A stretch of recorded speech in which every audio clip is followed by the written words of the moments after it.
Hey, Thrivers, welcome back to another episode of Thrivin in Color. Black motherhood is leadership, it's innovation, it's legacy in motion. In honor of Mother's Day, we're celebrating Black mothers who are building, leading, and creating impacts in every space they enter. Today, I'm joined by Ericka Jones, CEO and co founder of Puzzles of Color, an award winning brand dedicated to amplifying artists of color through creativity and representation.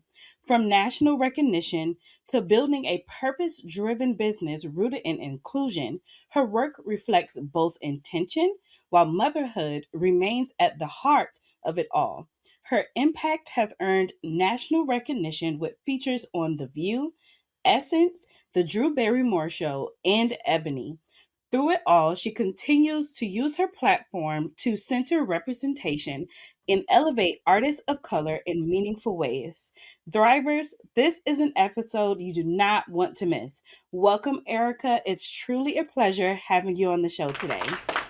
Thank you so much. I hadn't heard the intro read out loud, so it's really nice to hear.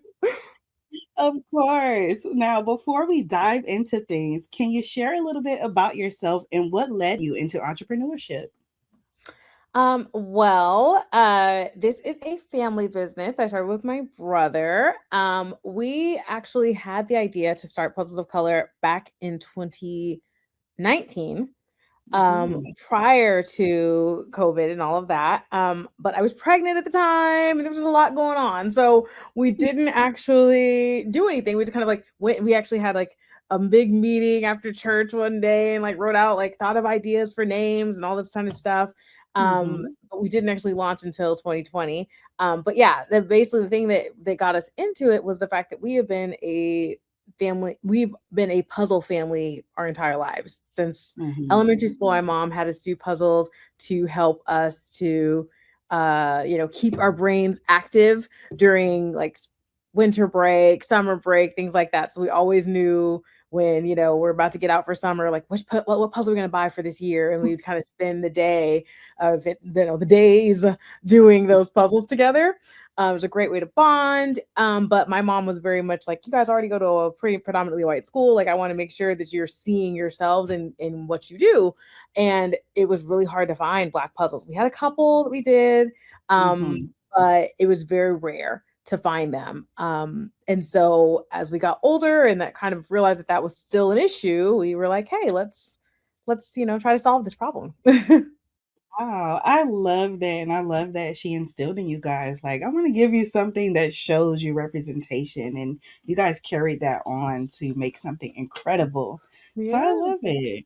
Now, absolutely. puzzle of course, Puzzles of Color have completely reimagined something as simple as a puzzle into a platform for representation. What inspired you to build the brand in this way? It just, again, kind of really wanting to see ourselves in our hobbies.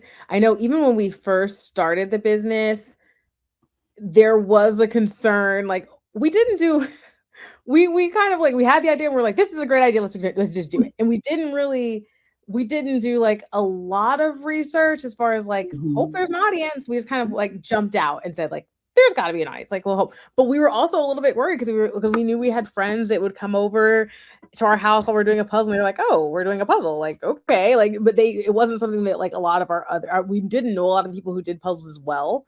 Mhm. And so we were a little worried when we started, like, okay, I hope other Black people do puzzles and we're not just the only ones here. Like maybe there's a reason that there aren't Black people on puzzles.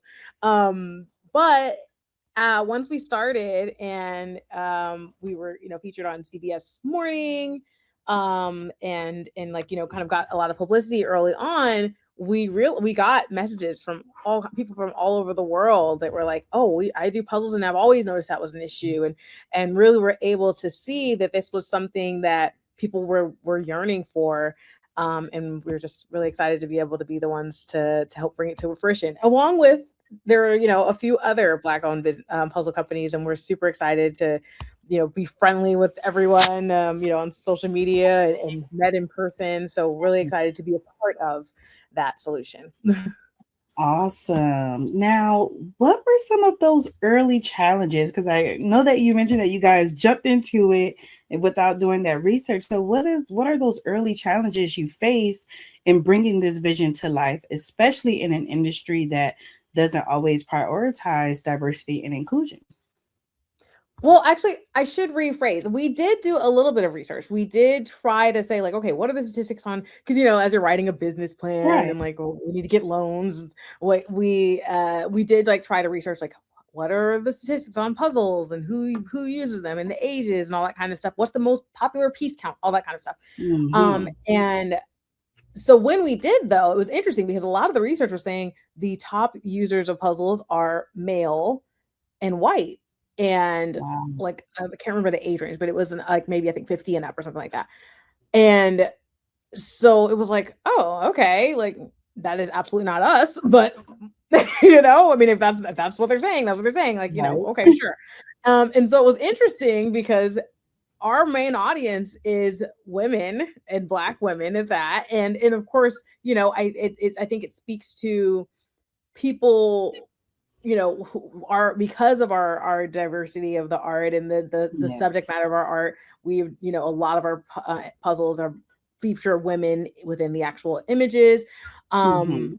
Then people are able to venture into it who maybe weren't already puzzling, or people who were puzzling but just didn't see themselves are feeling that representation. So it was interesting, that like kind of the research did not really support what our reality was.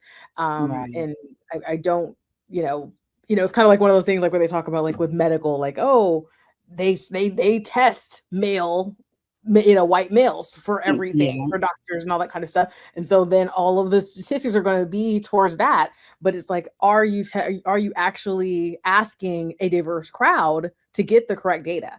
And so that I think Mm. is kind of a challenge that we, again, we're able to kind of be able to prove otherwise within our actual life skills, but it wasn't something that we necessarily were able to go to investors and say, hey, look at all this data that shows this. We didn't have that data. Right. We just had to bootstrap it and and hope for the best.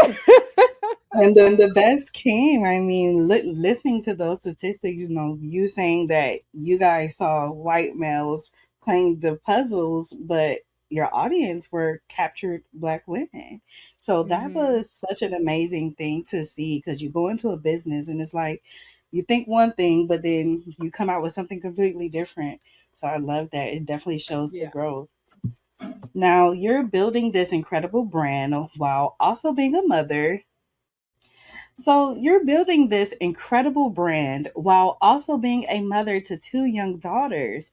How has motherhood shaped the way you lead and make decisions as a founder?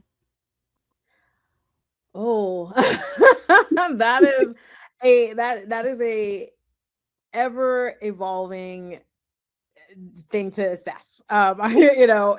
It's so funny because I remember one year, we at the end of the year we always have like our how did the year go? How do we want to move forward? And one of the meetings we were talking about like the strengths, weaknesses of the SWOT. We did a SWOT analysis, Hmm. and and the threat we were like strength, weakness, opportunities, and threats. And we were like the threats is all these dang kids because I have we started when my daughter was 6 months old. She is now 6 years old. Wow. And then I have since had another child. I have a 3-year-old as well. And then my brother had a baby last year. And so we just keep having kids. And it's like this, it does cause a new level of challenge with how we manage. And especially because it's like in the beginning with the 6 month old, it was actually kind of easy. It was like, I mean, of course, Hmm. you had the being tired from being up all night and the breastfeeding and all that kind of stuff, but, she's a little potato. You take her wherever, and she just kind of sits there and and it was fine. But then, as she gets older, it's like, oh, we work a lot of weekends doing events. And if I want to Hmm. put her in softball, who's going to take her to these games? And how do I manage now having kids that are, at different levels of skills? And so it's been interesting because we have an office, and like some of the, we have so many pictures and videos of them, like they see us packing orders and moving boxes and all that kind of stuff. And so we have pictures of them when they were first learning how to walk, just carrying a puzzle and walking puzzles back and forth in the office and pulling tape and taping boxes. And so it's been really amazing to be able to be an example of leader, of owning a business and working in your passion, because this is absolutely a passion project for us. So Mhm. it's been an amazing opportunity to show them that, but it definitely has its challenges as they're getting older and having to like balance school and Yeah. emotions and nap time and all the things. All the things come into play. Yeah. Oh man, but hey, you're doing it and you're doing an amazing job. You're showing your daughters that they can get out there and start a business too, and look how it blooms. Absolutely. Yes. Now, has there been a moment where motherhood and entrepreneurship collided in a way that really shifted your perspective? Oh, well, right now, it's been really interesting because my daughter has been going through a lot of just emotional. There's been a lot of change in our family with moving and just a lot Mhm. of things. And so dealing with having to deal with her emotional, responses to those things has been quite a challenge. And so it's like, things where I'm like, usually I drop them off at school and I go about my day and I come to the office and I work, and I'm getting calls from school because she's having problems with school, and I'm just like, okay. Mhm. And so that has been interesting because it's like I'm having to now kind of step back a little bit and like say, Mm. you know, I can't put as much into one thing because I need to focus and I need to help her, a lot Right. of like days away to go do those things. But I'm really, really blessed that we have, because it's a family business. So like everybody's aware of what's going on. Yep.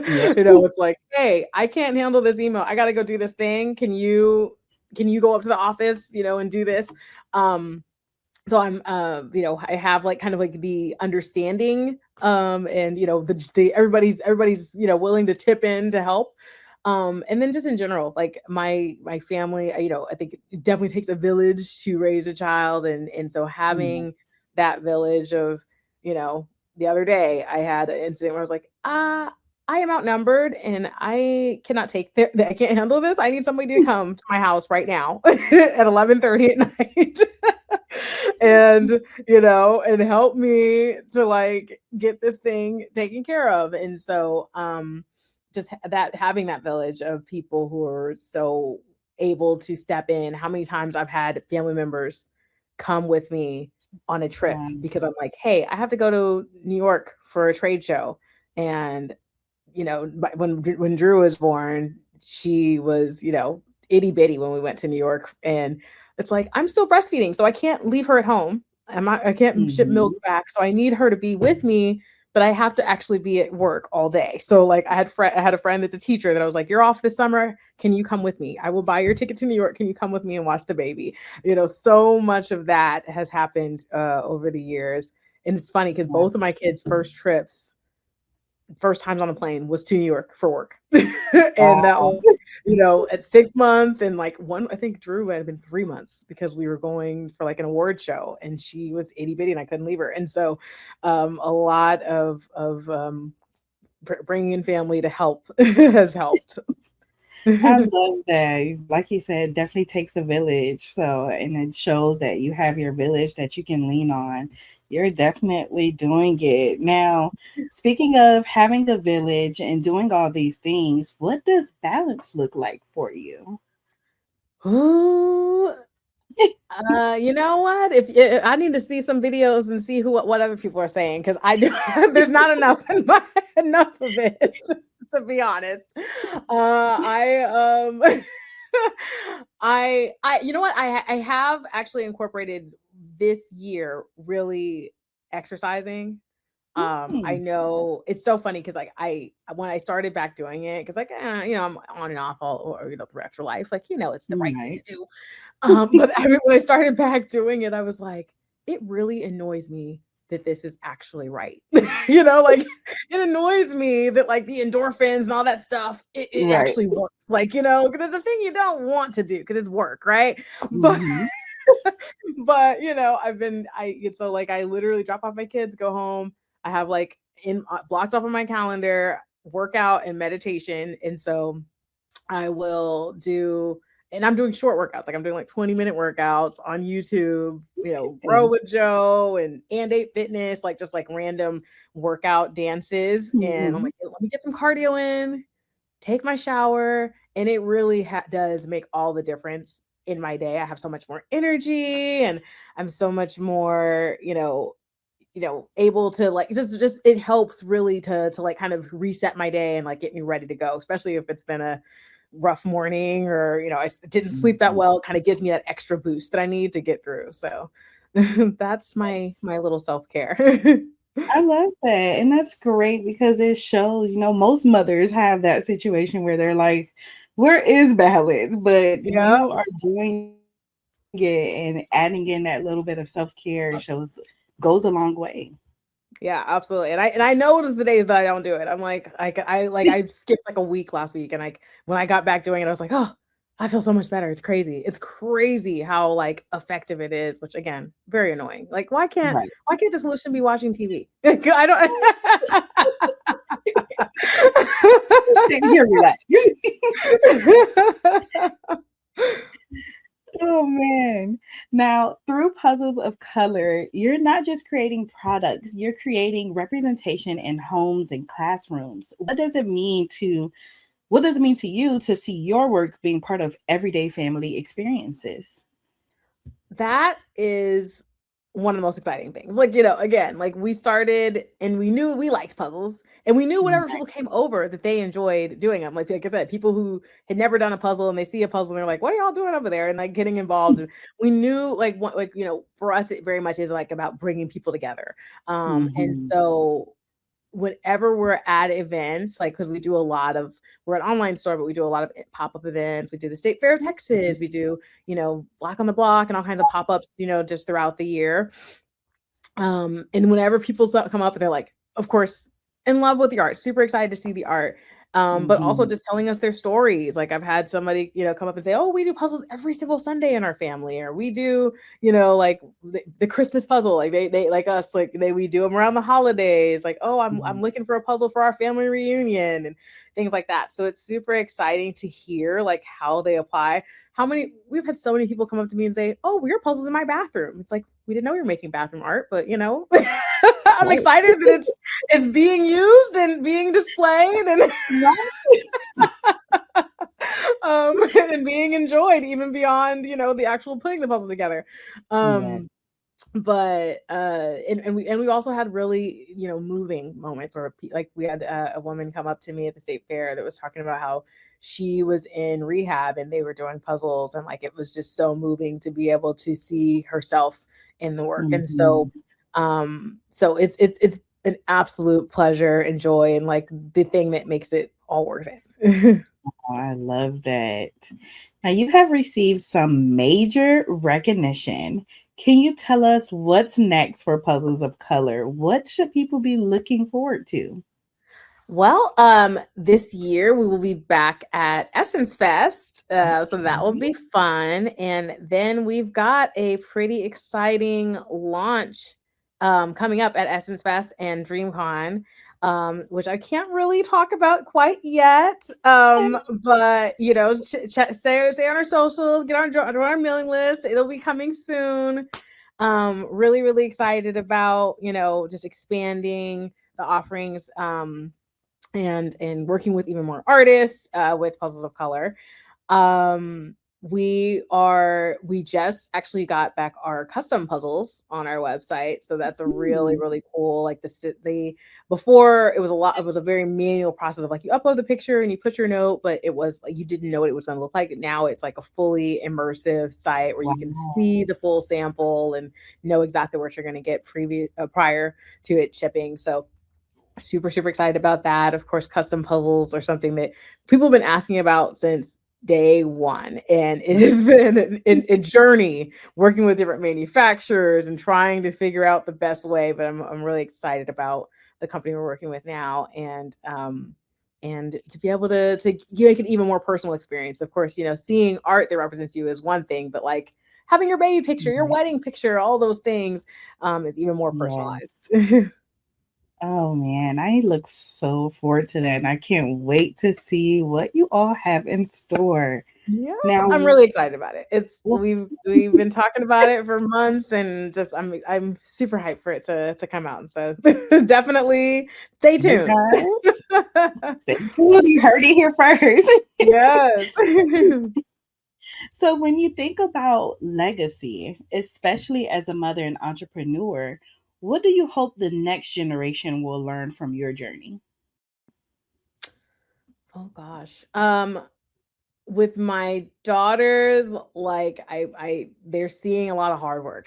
They're seeing, especially when they were little bitty and I was working full-time job and raising them, and like I would literally work my day job, pick them up from school, do dinner, play with them, put them to bed, and work at my computer from 10 p.m. to 1 in the morning. And so Wow. they're seeing that, like, if you really believe in something and you really want to do it, you make it work. And you have to just, even if it means losing a little sleep, even if, and making some sacrifices, Mhm. it will be worth it in the end. So really excited for them to see just like hard work pays off.